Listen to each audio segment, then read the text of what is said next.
Hi, my name is Anson Lundstrom, and welcome to this overview of plastic pollution and the technologies currently combating it. Plastics are the cheapest and most versatile resource that humanity's ever created. We mostly create single-use items that are never recycled, and they are making their way into all of our ecosystems. You see, plastics take about 400 years to fully degrade on their own.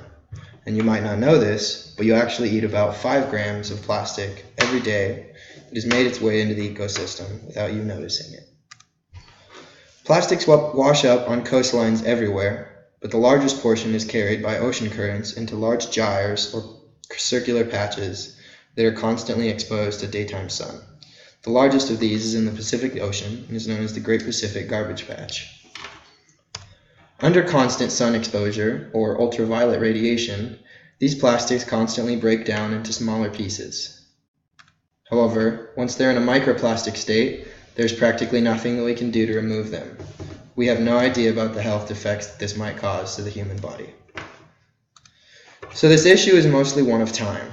The sooner we clean up the ocean, the lower the microplastic concentration will be.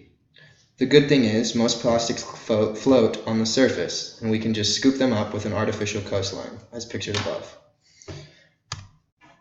The Ocean Cleanup Project is doing exactly this. The Great Pacific Garbage Patch cleanup is currently underway, and as of October 2nd, they've reported that they've been successful at removing plastics from the ocean.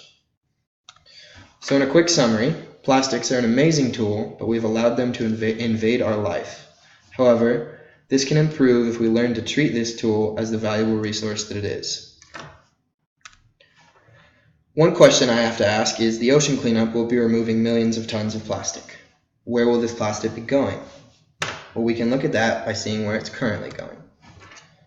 Some is dumped in the ocean on its way to China, where it would inevitably end up in a pile. Some is burned at incinerators on site, which is a huge loss of energy when you take into account the amount of energy that was put into making the product in the first place. The majority, about 80%, ends up at landfills, sometimes domestic, but usually abroad. It's simply cheaper to ship our plastic into a pile in some other country than process it at the facilities that we don't really have. So the largest source of pollution is, as you would expect, the United States, Canada, China, and the UK. As I said before, it's simply cheaper to dump this plastic somewhere else because the recycling facilities in these countries cannot process the amount of material that is actually coming into them.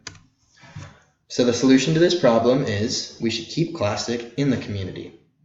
People would be able to bring in their own plastics, learn to sort them, shred them, and then store them for later use.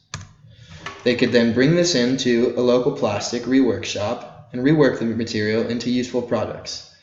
The only limit to this process might be the imagination of the users. You can have as much product as you have resources coming in.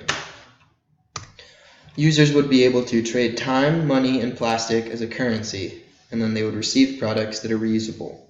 These products would ideally help them to avoid their need for single-use products in the future.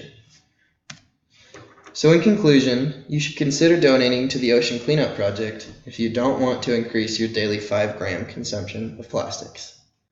And to avoid use of single-use products in the future, you should, as always, remember to reduce, reuse, and recycle. Thank you for your time.